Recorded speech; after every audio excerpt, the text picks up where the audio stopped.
Assalamualaikum warahmatullahi wabarakatuh. Hai, apa khabar semua? Nama saya Zul. Selamat datang kembali ke channel Baik pada hari ini. Saya nak membuat review ataupun sedikit test untuk V8S.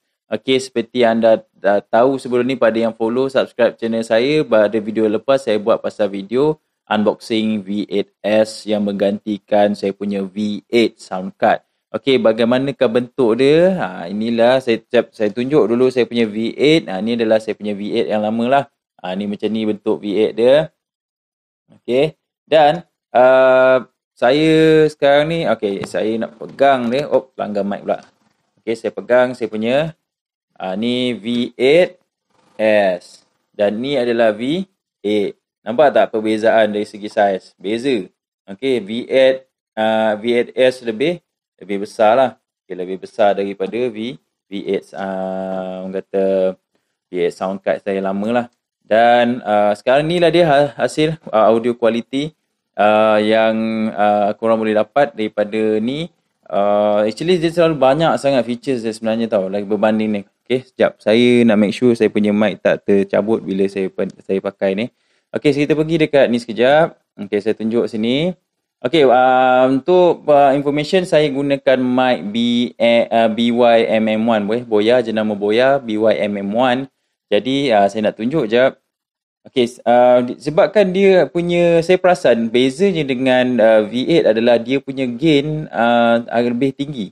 Okay, gain dia lebih tinggi sehingga saya perlu set everything separuh. Contoh macam ni, mic volume saya cuma set separuh. Manakala biasanya kalau saya pakai V8, saya kena set dia punya volume dia lebih tinggi. Okey, lebih tinggi, jadi untuk dapat audio level yang lebih orang kata sekata lah. Itu pun kadang masa video editing saya perlu orang kata apa, kena edit naikkan volume sedikit. Tetapi yang ini saya set semua separuh saja. Okey, saya nak ceritakan sikit apakah features yang anda akan dapat. Okey. Sekarang ni saya nak test sedikit dia punya sound, apakah yang anda akan inilah. Okay, features, kita pergi dekat bahagian yang sini dulu, iaitu features effect. Effect ni adalah features sekiranya kita nak guna efek-efek yang ada dekat sini. Saya bagi contoh efek laughter, applause lah. Applause, saya tekan applause . Okay, anda akan dengar applause tu. Kalau saya tutup bahagian efek ni, saya turunkan dia, saya tekan button applause tu, tak dengar. Okay, tak dengar apa. So, boleh kontrol lah. So, maksudnya boleh kontrol, saya tekan applause. Hop, sekejap.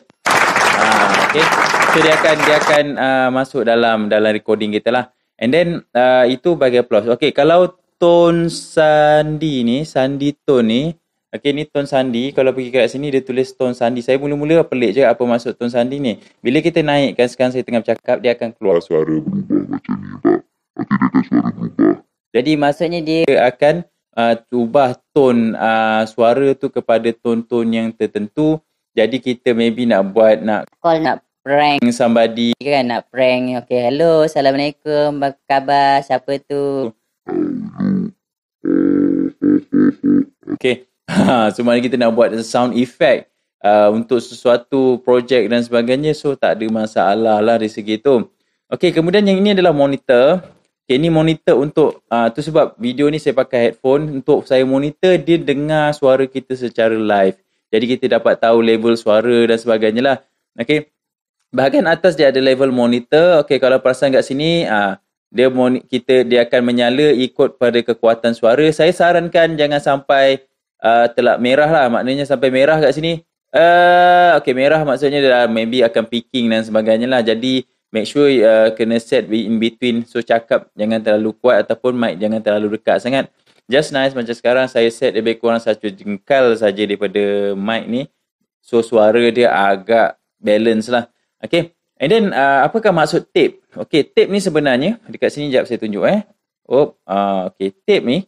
Okay, tape ni sebenarnya fungsi dia untuk rakam. Maksudnya sekarang saya dah connectkan kabel ni ke smartphone.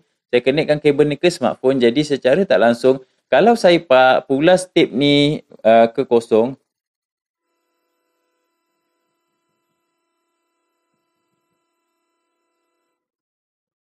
Okey, maksudnya sekarang bila tape ni dia akan kontrol suara yang masuk ke device yang kita nak rakam. In this case saya rakam menggunakan smartphone lah. Okey, Dan seterusnya music. Okay, music ni fungsi dia adalah jika kita ada external source, external sound yang contoh saya ada lagi satu phone saya nak gunakan untuk karaoke. Okay, karaoke jadi saya letak onkan saya punya phone ni -1 daripada YouTube ke dan sebagainya. Jadi saya pulaskan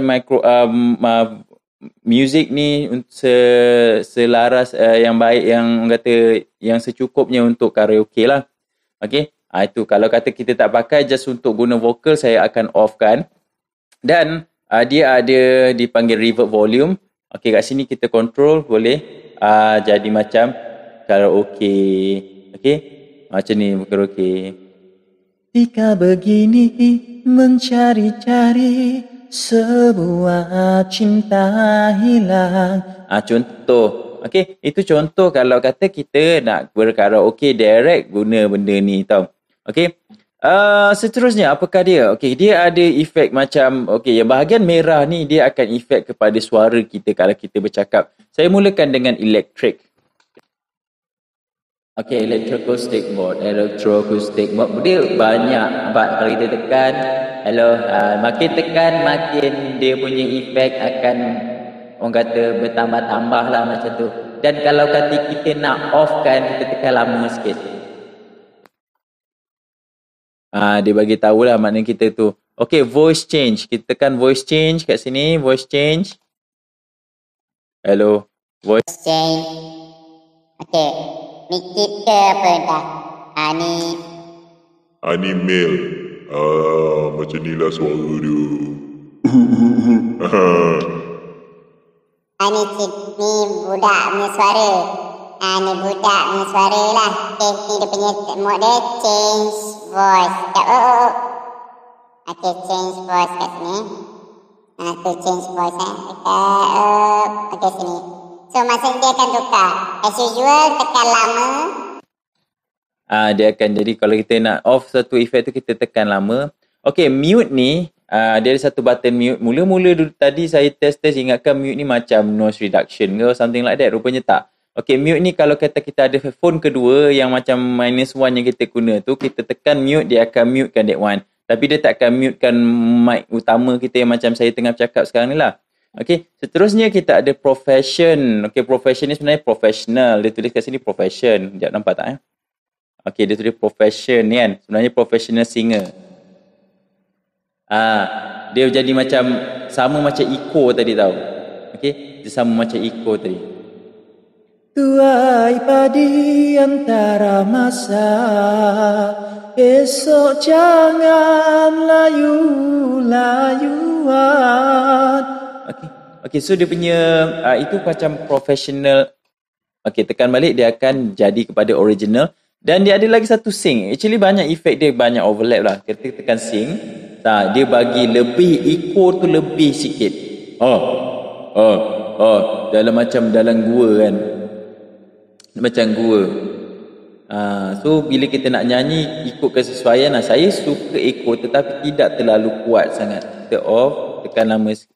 Okay, original sound. So saya tak suka echo tetapi taklah terlalu kuat sangat. Sebenarnya kalau kita dengar recording pun dia tak terlalu banyak sangat echo dia kan, betul. Okay, seterusnya dia ada dodge. Okay, yang dodge ni tiga ni macam tak ada efek. Saya tak pasti sebenarnya ni dodge untuk apa. Korang tengok kat sini dodge. Okay, dekat sini. Okay, sini dodge. Tekan. Hello. Check. 1, 2, 3. Check. 1, 2, 3. Okey, saya tekan dodge dengan saya tak tekan dodge. 1, 2, 3.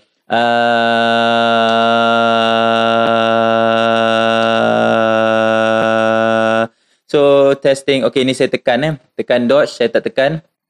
Okey, saya tekan. Ni saya tak tekan. Hello, testing 1, 2, 3. Okey, ni saya tekan pula. Okey, hello, testing 1, 2, 3. So, basically macam tak ada banyak sangat perbezaan lah. Okay, dia ada one is a monitor. Actually, dia bukan monitor. Dia banyak ni. Okay, kat sini monitor plus. Sekejap kita tekan. Hello. Okay, monitor ni dia akan off-kan kita punya monitor. So, kita tak dengar. Macam sekarang ni, kalau saya tekan monitor ni on, saya boleh cakap macam biasa tapi saya tak dengar apa yang dekat saya punya speaker, earphone saya lah. So memang tak dengar apa-apa. Okay. Dan yang last kali ni dia tulis Yell. Okay, dekat ujung ni Yell. Mana dia? Oh ni kat sini Yell. Yell ni sebenarnya dia bukan Yell, dia MC. Macam kita bercakap dekat dewan, kita jadi MC. Assalamualaikum, apa khabar semua? Saya MC anda pada hari ini. Jadi kita mulakan majlis kita dengan bacaan Ummul Kitab Al-Fatihah. Macam itulah contoh dia punya tu kan. So it's something like more on DJ or MC punya, something like that lah. Okay. Dia berbeza kalau kita tengok dengan V8 yang sebelum ni, dia ada seperti auto tune. Dia dah tak ada lah. Dia dah tak ada dalam ni. Dia ada auto tune, dia ada pitch, dia ada shockwave, MC, dia ada silence dan juga dia ada dodge tu. Saya tak pasti dodge tu apa benda. Okay, tapi macam bila kita test ni macam tak ada effect sangat. Maybe a little bit of macam high frequency sikit lah macam tu. Dan dia ada di beberapa efek yang lain. Dia ada punya efek kat sini lah, voice changer. Dekat dia ada laughter, contempt, awkward gun. Ada bahagian-bahagian yang dekat efek bawah ni saya tak nak tekan lah sebab dia buat lagu tau. Macam lagu tu. Jadi kalau macam tengah buat YouTube ke apa. Sekejap. Tak nampak dia tak autofocus. Okay, dia dah buat YouTube ke apa. Takut kena copyright claim. So better gunakan dengan berhati-hati lah. Okay, dekat bahagian bawah ni kat sini. Okay. Jadi secara overallnya saya rasa memang saya sangat berpuas hati lah dengan kualiti yang hasilkan oleh V8S ni berbanding V8. Jadi suara mungkin lebih jelas, lebih clear, lebih punchy dan sebagainya. Kalau kata saya nak lebih punch ni, saya adjust sikit treble dan sebagainya lah kan. Dan gain dia lebih kuat lah. Maknanya gain dia lebih kuat. Jadi dia lebih pick up, lebih sound. Dan kita boleh laras lah dia punya ni. Tapi bila bercakap tu make sure hati-hati supaya tak clip sangat kita punya audio. Dan audio lebih jelas dalam penyampaian. Tak perlu nak laras sangat masa editing. Okay guys, inilah sedikit review V8S daripada saya. Dan ini secara tak langsung akan menggantikan, walaupun V8 saya ni mungkin boleh pakai lagi. Saya tak akan buang, saya akan gunakan dia sebagai backup dan sebagainya. Saya berterima kasih kepada V8 yang dah serve saya hampir 2 tahun daripada subscriber saya 400 sehinggalah kini, iaitu pada video ini dilakam 14,000, hampir 14,200. Saya ucap terima kasih kepada semua subscriber saya yang menyokong konten. Okay, dan sebelum tu, saya juga ada berbuat satu channel baru yang dinamakan Fakta 2 Minit yang lebih kepada education lah. Okay, saya dah berancang untuk buat channel yang kedua yang bersifat lebih education. Saya linkkan saya punya channel yang kedua di bawah description. Saya harap kawan-kawan yang minat fakta sains dan minat teknologi boleh tolong bantu saya subscribe. Dan secara tak langsung dapat belajar sesuatu yang saya sampaikan. Baik, sampai di sini saja. Kalau ada apa-apa komen, ada soalan, pertanyaan, cadangan, boleh letak dekat bawah. Dan kita jumpa lagi pada video yang akan datang. Peace. Assalamualaikum. Bye.